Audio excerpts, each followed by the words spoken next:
Eliyahu Hanavi. Mais regardez bien. Il y a eu des prophètes. D'accord? Cheskiyahu, Yermiyahu. Grâce à Dieu, Akadosh Baruch Hu nous a pas abandonnés dans toute l'histoire du peuple d'Israël.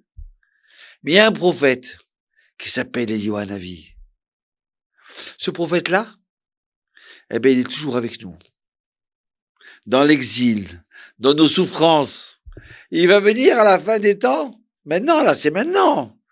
Et c'est lui qui va nous annoncer la venue du Messie, la venue du Mashiach. Alors, on a eu des anges qui sont venus voir Abraham Avinu. Mais quand ils sont descendus du ciel pour voir Abraham Avinu, ils se sont transformés en hommes. Donc, il y avait 3 hommes qui sont rentrés dans la tente d'Abraham Avinu. Mais, il y a eu un homme qui s'appelle Eliyahu Hanavi, qui s'appelle Eliyahu, qui lui, à un moment, il a gagné. Il est arrivé, vous savez quoi? Lui, il s'est transformé en ange. Et lui, il vient comme un ange autour de nous, avec nous. Alors écoutez cette histoire que j'ai vécue. J'avais 10 ans, 11 ans. Et ma maman, elle me dit, regarde, il est 3 heures l'après-midi. D'accord? À 5 heures, à Marseille, il fait nuit. Donc si Dieu veut, je serai là à 6 heures du soir. Je sais que tu es l'aîné. Tu vas faire attention. D'accord? Tu vas écouter papa. Mon papa, il voyait pas. Mais il faisait tout dans la maison. Tu écoutes ton papa. Et tu fais attention à ta sœur et à ton frère. D'accord? Oui, maman. Vous serez des bons Constantinois, mes enfants, hein? Je vous aime. D'accord. Et là, elle s'en va. Elle s'en va faire une mitzvah. Elle s'en va. Vous savez, il y a un mikvé. Le mikvé, à l'époque du temple, les hommes et les femmes, quand ils voulaient rentrer au temple, il fallait qu'ils se trempent. Prenez pas une douche. Il y avait un bassin super cachère spécial où on se trempait dedans. Vous comprenez? Voilà. Donc aujourd'hui, il y a des hommes et des femmes qui se trempent au mikvé. Alors, il y a une femme qui ne connaissait pas. Elle lui dit, écoute-moi bien, Geneviève, c'est tellement important le mikvé. Tu te purifies, tu te transformes. C'est pas de l'eau qui vient du robinet. C'est de l'eau qui est du ciel. C'est spécial. Mais j'ai jamais l'habitude. Je vais t'accompagner. Rendez-vous à la synagogue de la Rose, de l'autre côté de Marseille. Et voilà que ma maman, elle est toute contente. Elle va faire cette mitzvah-là. Hein, rapprocher une juive dans le judaïsme. Et alors, elle la rencontre à la Rose. Elle lui raconte des histoires. Elle chante. Hein. Et la femme, elle a tellement honte de cette Madame Josiane. Elle voit ses yeux qui brillent. Comment elle est heureuse. C'est comme si qu'elle avait gagné le gros lot. Le plus beau moment de sa vie. Donc alors, elle est c'est électrique. Ça lui passe dans son sang. Allez, viens, Josiane, viens. Viens, moi, d'accord, allez, on y va. Et elle ressort de là-bas. Elle lui dit, Madame Attali, ah, comme ça fait du bien. Vous savez, il y a de l'eau et de l'eau. Il y a de l'eau de mes yeux qui se sont trempés dans l'eau. Comment je peux vous remercier? Vous m'avez fait revivre. Ma vie, elle est différente à partir d'aujourd'hui. Et ma mère, elle lui dit, tu sais, de voir la joie sur ton visage par rapport à la peur que tu avais hier, c'est ça mon cadeau. C'est ça mon kiff. Que Dieu te bénisse. Et là, ma femme, toute contente, ma mère, toute contente, elle monte dans sa petite voiture. petite Peugeot 205, et elle rentre en chantant. Naraïti, Koubtara, Yalalai, Yalalalalai.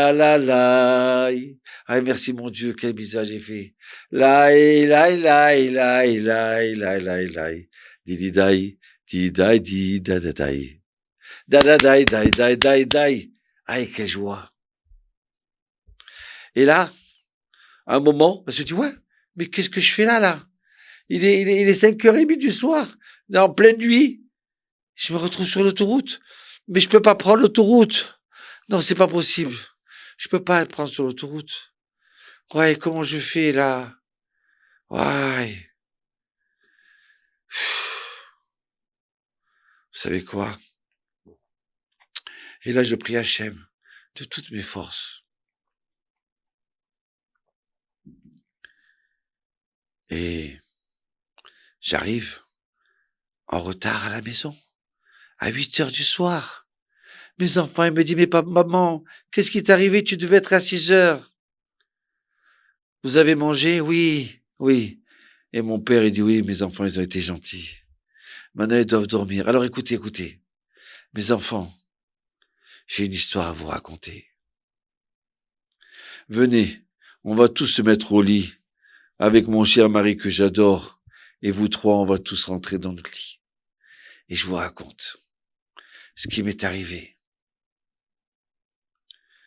Alors, vous savez comment j'ai peur de l'autoroute. Je perds mes moyens, je sais plus conduire. Et ben là, en retournant de la Rose, je me suis retrouvé sur l'autoroute. Et là, j'arrivais plus à avancer. Je commençais à avoir des sueurs. Ah oui, maman. Oui, je me rappelle. Je sais, c'était il y a 2 ans. J'avais 8 ans, on habitait Lyon. Et là, j'avais maman 32 ans.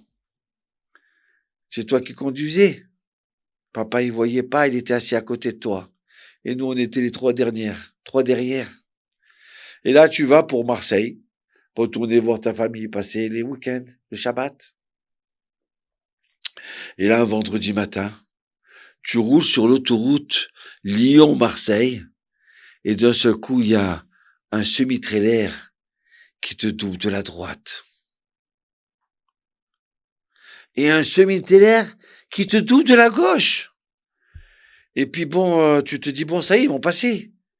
Et puis tu t'aperçois qu'ils passent pas. Ils roulent à côté de nous. Et là, tu sens que tu vas te faire écraser. Mais tu t'inquiètes pas pour toi. Tu voudrais pousser un cri, mais ça s'arrête pas. Mais tu veux pas faire peur à ton mari, qui voit pas. Tu veux pas faire peur à tes enfants. Et là, tu te dis, mais quand est-ce qu'ils vont passer? Mais je sens qu'ils vont m'écraser, là. Ils vont nous écraser. Aïe, mon mari, le pauvre. Mon mari, mes enfants. Non, mon Dieu, je t'en supplie. Non, je peux pas. Vite qu'ils avancent. Et là, ces secondes et ces minutes, elles deviennent éternelles. Et ouf, ça y est, ils sont partis. J'ai ralenti et ils ont avancé. Ouais, je respire. Et là, mon mari dit, Josiane, qu'est-ce que tu as? Josiane, non, j'ai rien. Je me gare juste sur le côté. Et là, il me touche le front, mais tu transpires. Mais qu'est-ce qu'il y a, ces sueurs là? T'es toute chaude. Non, c'est rien, mon mari. C'est rien, grâce à Dieu, on a été sauvés. Je vais te dire, on allait être écrasé par deux semi-trailers. Quoi? Non, mais ça y est. Maintenant, on a été sauvés. Baruch Hashem. Mais je te dis, mon mari, la vérité, je peux plus conduire. Je peux plus avancer. Quoi, tu peux plus démarrer? C'est pas grave. Je suis sûr que par là, il doit y avoir une borne. On m'a dit que sur les autoroutes, il y avait des bornes. T'inquiète pas, ma femme. Mon fils, allez, viens, on sort de la voiture. On va trouver une borne. Toi, repose-toi avec Joël. Et là, on sort tous les deux de la voiture. Et alors, mais tu vois une borne? Je sais pas, moi, un poteau. Approche. Et là, il met sa main, il trouve le téléphone. Et il téléphone. Police, regardez, on allait avoir un accident. Mais bon, vous inquiétez pas, tout va bien. Mais ma femme, elle est paralysée de peur. Envoyez-moi un chauffeur, ce que vous voulez, pour conduire à notre place. Ok, alors attendez, ça va prendre bien 15 bonnes minutes, peut-être une demi-heure. C'est pas grave, même 1 heure. On va chanter dans la voiture. Et depuis, je peux plus prendre l'autoroute. Et là, après la mitzvah que j'ai fait à la Rose, je me retrouve sur l'autoroute. Mais je dis à Hachem, je peux plus là. Je peux plus avancer, mais il fait noir, mes enfants, ils m'attendent. Mon mari, Léon, Chaïm, il m'attend. Comment je fais? Et là, je me mets à pleurer. Je dis à Hachem, je sais que tu es avec moi. Je veux pas que tu me rendes et tu me payes pour la mitzvah que j'ai fait. Je l'ai faite pour toi, pour le peuple d'Israël. Mais je te demande si tu peux me sauver. Je t'en supplie. Et là, d'un seul coup, j'entends toc toc sur ma vitre. C'est qui ça? Mais il fait nuit, je peux pas ouvrir là. Qui c'est celui-là là? Alors j'ouvre un petit peu la fenêtre. Oui, madame, policier, Jean Renaud. Vous avez besoin de quelque chose là? Je vois que vous êtes arrêté sur la route. Ouais. Ah, monsieur le policier, mais vous venez du ciel là. Chut. Merci. Regardez. Je vous dis sincèrement, j'ai trop peur sur l'autoroute. Je suis paralysé. J'arrive plus à avancer. Bon, écoutez, asseyez-vous à l'arrière et moi, je vais conduire. Je vais vous sortir de l'autoroute. Vous habitez où? Ah, Sainte-Anne à Marseille. D'accord. Et là, il prend et commence à conduire. Et moi, je lève les yeux vers le ciel. Totara pa Hachem, Totara. Merci, mon Dieu.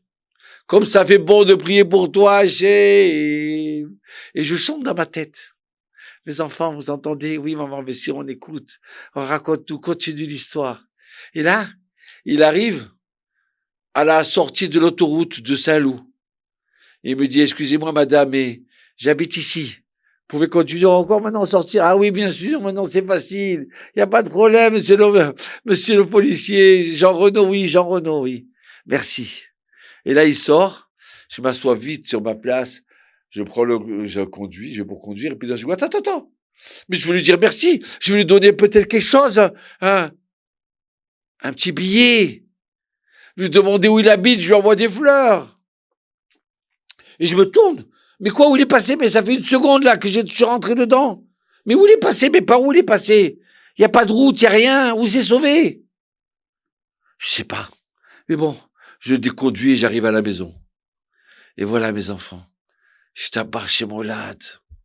Et là, mon papa, il se lève. Il prend le téléphone. Allô, police, commissariat. Je cherche monsieur Jean Renaud. Veuillez mettre, j'ai quelque chose un message à lui dire. Très important. Je suis ancien combattant. D'accord? Mes enfants, ils sont pupilles de la nation. Mais bien sûr, monsieur, on va s'occuper tout de suite de vous. On vous rappelle. Et au bout d'un quart d'heure, excusez, monsieur, mais j'ai appelé tous les commissariats. Il n'y a pas de Jean Renaud. Personne n'habite à côté de Saint-Loup, là-bas, du nom de Jean Renaud. Et je vous dis sincèrement, monsieur. Mais comment? Mais je vous dis, mais ma femme, elle est rentrée, mais elle s'est présentée. Je vous dis sincèrement. Si je vous dis qu'il n'y a pas, c'est qu'on a vu tout, on a tout vérifié. Il n'existe pas. Et là, ma mère a dit, mon mari, mais s'il n'y a pas, ça veut dire que c'est Eliyahu Hanavi. C'est Eliyahu Hanavi qui s'est arrivé, comme ça du ciel. Il s'est transformé en policier, en homme. Il est reparti. Aïe, mon Dieu, merci, Todaraba, tu nous as envoyé Eliyahu Hanavi. Aïe. J'ai eu la chance de voir Eliyahu Hanavi. J'ai eu la chance d'être sauvé par Eliyahu Hanavi. Aïe, mes enfants. Aïe, vous dormez, oui. Papa, Ne pleure pas. D'accord? Non, je pleure pas, je suis content qu'Hachem il t'ait sauvé, qu'il y ait eu un avis, il t'a sauvé. Et tu sais quoi, mon mari? Je suis content d'avoir eu peur sur l'autoroute. Parce que grâce à cette peur, j'ai prié. Et grâce à cette peur, j'ai vu Eliaou Hanavi. D'accord? Donc du mal, il sort un bien. De voir Eliaou Hanavi, c'est une bénédiction. Qui nous dit shalom, c'est une bénédiction. Allez mes enfants, Shema Israël. Shema Israël, Adonai Eloheinu, Adonai Echad.